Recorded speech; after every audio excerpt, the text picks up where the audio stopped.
Saturday morning, everyone. Welcome back to Weather on the Go, all your weather coverage. We have more severe weather possible today and on Sunday tomorrow with the potential for very large hail and tornadoes. We'll get into those details. And then a potent cold blast will bring widespread frost and freeze concerns across especially the northern United States through this weekend into early next week. And then a big weather pattern change we'll talk about going through early to middle portion of May. We'll get into those details later on in today's video.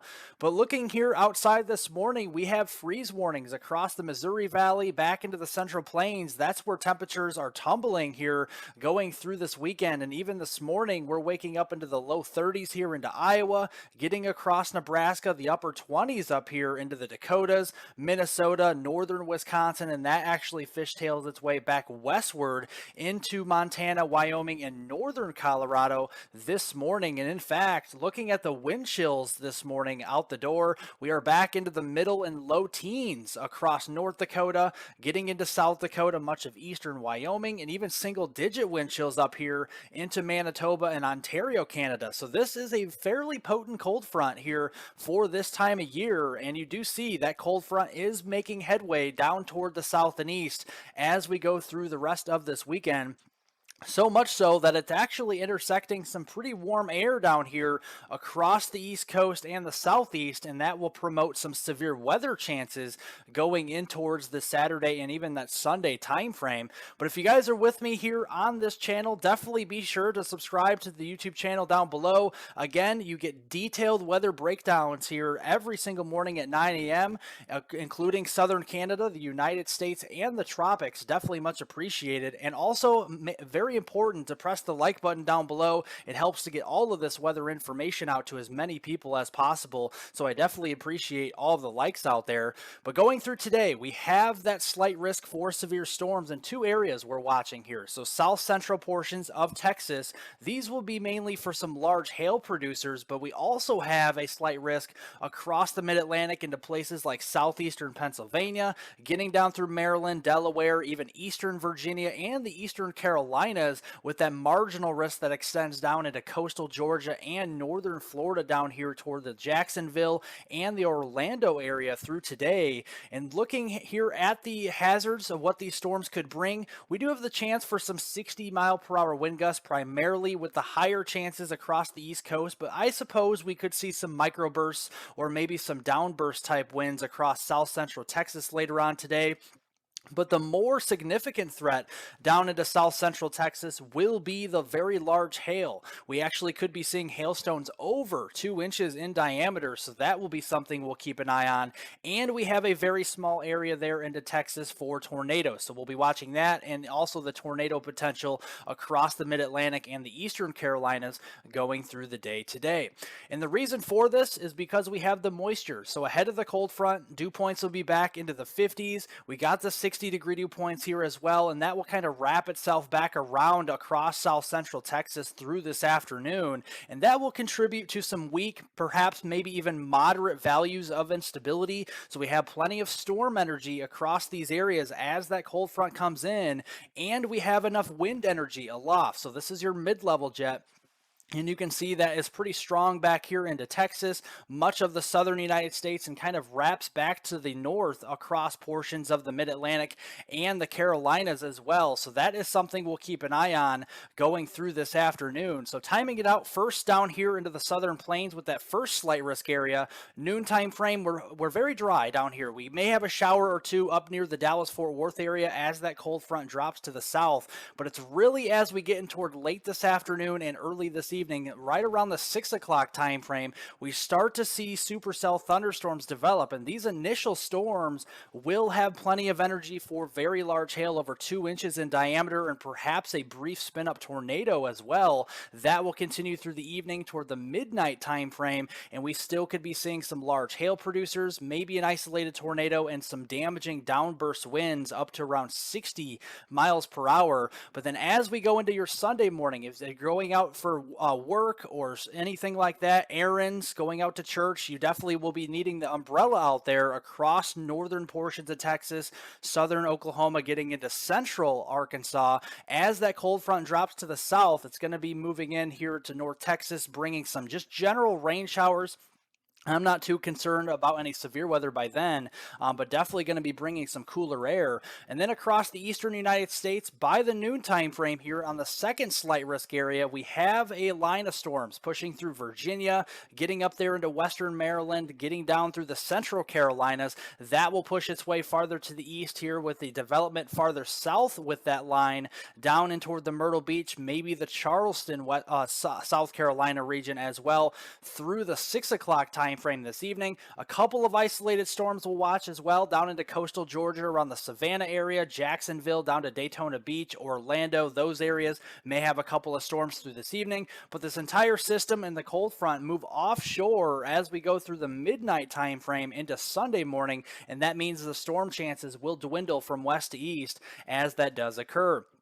But then as we go into Sunday, as the East Coast here will be quieting down, as the cold front will push offshore, we still have a little piece of energy down here across the Rio Grande Valley in South Texas toward the Brownsville area on Sunday. And we actually have a slight risk again on Sunday tomorrow for severe storms down here into the Rio Grande Valley and far southern Texas, again around the Brownsville area here and portions of San Antonio. So we'll continue to watch that on Sunday, including the threat for a couple of isolated tornadoes. There's a 2% shading of tornadoes across southern Texas. And again, the dew points in this area will be up into the 60s, if not low 70s. So plenty of moisture here. These storms will be very efficient rainfall producers on Sunday.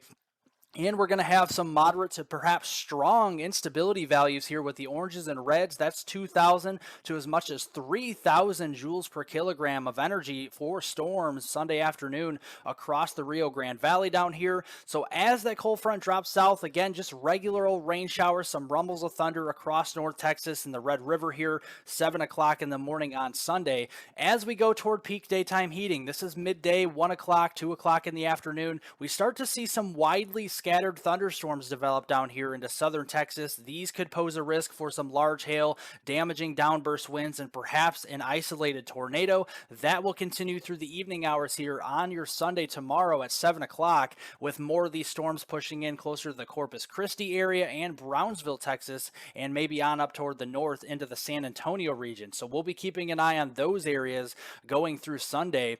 But in general, the total rainfall accumulation from now through early next week on Monday, April 24th, we will be seeing some heavier rain down here, primarily into central and southern Texas. We could be adding up over an inch of rain down into places like San Antonio, Corpus Christi, Victoria, Texas, and then getting farther south toward the Brownsville area, and then some heavier rain on up into the Northeast and the Mid-Atlantic. In fact, the Boston area, we could be seeing over an inch, perhaps approaching 2 inches of rain, getting back into the Albany, New York area, around 2 inches of rain, and even New York City itself seeing around an inch of rain going through that Monday time frame. So definitely a nice soaking of rain across the Northeast into early next week. But behind these cold fronts, we are going to see a very potent cold blast as well. So temperatures will be tumbling through the day today. Farther south, again, temperatures 10, 20 degrees below normal up here across the upper Midwest. But as we get into early next week on Monday, that progresses even farther south toward the Gulf Coast, the southern plains, places like Kansas, Oklahoma, and to West Texas here could be 25 degrees below normal for this time of year by the time we get to Monday. And then the middle of next week with an unsettled weather pattern that continues with the below average temperatures. So definitely a cool weather pattern we're in. And looking at the temperatures this afternoon, we're only recovering to the upper 40s here across portions of the Missouri Valley back into the Illinois Valley, but farther north into places like Wisconsin, Minnesota, and the Dakotas will only be in the upper 30s and lower 40s, and then the warmer weather for now across the Gulf Coast and the East Coast. But looking at the temperatures tonight, low temperatures, we're back into the 20s, if not the teens up here across the upper Midwest. We have to remember we still have a snowpack up here into the eastern Dakotas and northern Minnesota that we have to be melting. So we still have the colder air, but that even trickles its way farther south. You see the freezing line going all the way into southern Missouri Missouri, southern Kansas, into the Texas Panhandle by tonight, and we only recover into the mid 50s with some showers and storms down here into North Texas and West Texas on Sunday. A lot of 50s out there across the Ohio Valley and the Northeast. Going into Monday, we see some recovery in the temperatures. We'll be back into the 60s, but still kind of cool across the southern plains for this time of year, and that really extends into the middle of next week on Wednesday, April 26th, with 50s here up to the north. Maybe some recovery along the Gulf Coast into South Texas, back into the 70s and 80s, even into Florida as well by the middle of next week. But definitely overall, a cool weather pattern will persist. But as we go also throughout the week next week, it will be pretty active with the precipitation. We have the active subtropical jet down here across the Gulf Coast, and it will be well far to the south as well, and that really continues through the Thursday time frame, at least during the late portion of next week. So looking at this Monday afternoon, we got a system here, a disturbance in the atmosphere moving across the central and southern plains down here into Kansas, Oklahoma, and North Texas. Fortunately, it actually will be falling in an area where we desperately need the rainfall. That continues into Tuesday, maybe some showers and storms off the front range of the Rockies down here into the southern plains. Then as we go into Wednesday, it looks like Wednesday will be the day for more widespread showers and storms. We also may have to watch out for some stronger storms, at least down here in towards portions of coastal Texas, Louisiana, or Mississippi, with the better instability down here on Wednesday. That continues into Thursday. Again, maybe a couple of stronger storms across the Dixie Alley region. Otherwise, just some heavy rainfall across portions of Tennessee, Mississippi, Alabama, and Louisiana there. And then Friday, that system pushes across the mid-Atlantic in the southeast, including Florida here with some heavy rain. And then another system will be dropping here from northwest to southeast across the upper Midwest on Friday afternoon, next Friday. And you see some rain showers up here. Probably not severe weather with the cool air in place, but definitely some more widespread rain for places like Wisconsin, Minnesota, Iowa, and then getting down into Missouri there on your Friday next week. And going through the next week time frame, the total rainfall accumulation does look quite impressive. So from Tuesday, April 25th through Saturday, April 29th, a lot of the heaviest of the rain with the subtropical jet farther south will be across the south and the southeast. So the rainfall amounts will be into the Oklahoma, Texas, the Gulf Coast states, even into the Carolinas, probably seeing the heaviest of the rain, with these amounts well over 2, if not up to 4 inches of rain in some localized spots, and then even some heavier rain with that system late next week across the upper Midwest, Wisconsin, getting into Iowa there, Illinois, Indiana, places like Michigan, western Ohio. We could be seeing over 2 inches of rain going through the late portion of next week. But that cold pattern does persist. So as we get toward the very end of April, here into next weekend and beyond, through the first few days of May through Friday, May 5th, it does look predominantly colder across the areas into the eastern United States, primarily along and east of the Rockies, whereas a ridge will start to build across the Pacific Northwest with above average temperatures here across the first few days of May. But underneath that cold weather, we're not going to see any precipitation too much.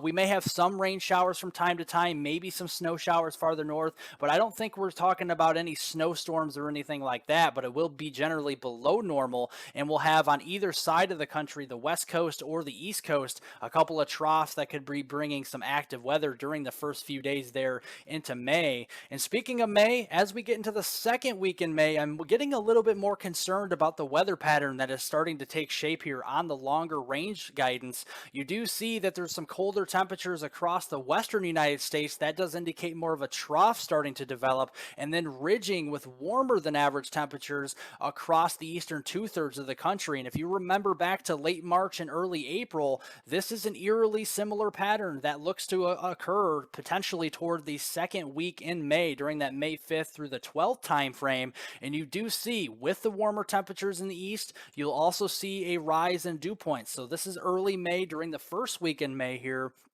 And dew points will be back into the 50s and 60s, perhaps into the central and southern plains, and kind of limited down here to the immediate Gulf Coast. And that's where the instability will be. So we have some instability that could be building into the Great Plains, primarily the central and southern plains and the immediate Gulf Coast for early May there.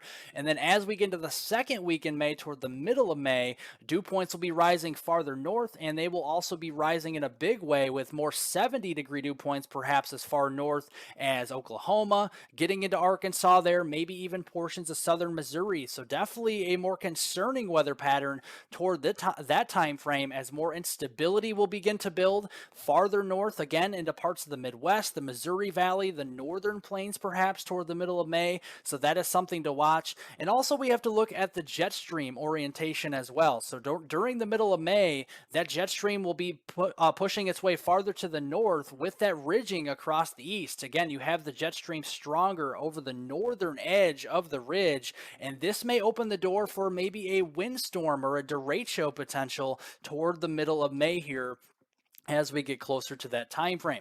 So my severe weather forecast from May 1st through the 7th, I think it's possible down here across the central southern plains and parts of like the Dixie Alley and the Arklatex. Again, it's possible, probably not talking anything too crazy here with these setups getting into the first week in May, but I think going into the second week in May, so from May 8th through the 14th time frame, going right into the middle of May, I think it's more likely up here and even farther north into the Midwest here, the Mississippi Valley again, where we've seen a lot of severe weather events, and I think it's possible we open the door to tornado outbreaks and possibly even a derecho event if the conditions are right toward the middle of May. So we'll continue to watch that as we get closer. I'll be fine-tuning these details, but it's definitely a trend worth noting in the long-range guidance. Well, thank you guys so much for watching. If you want to follow me on Twitter for additional weather forecast updates, hit the description down below and follow me at HWeather420. Definitely much appreciated. But again, guys, thank you so much for watching. I definitely appreciate everybody who watches me every day. And also be sure to like the video down below, give it a thumbs up, leave any comments, questions, and concerns below. I'll get to those later on today. Subscribe to the YouTube channel if you're new, and hit the notification bell to get all of my daily weather forecast updates on this channel. Have a great Saturday, everybody, a great rest of your weekend, and I will see you all in the next video.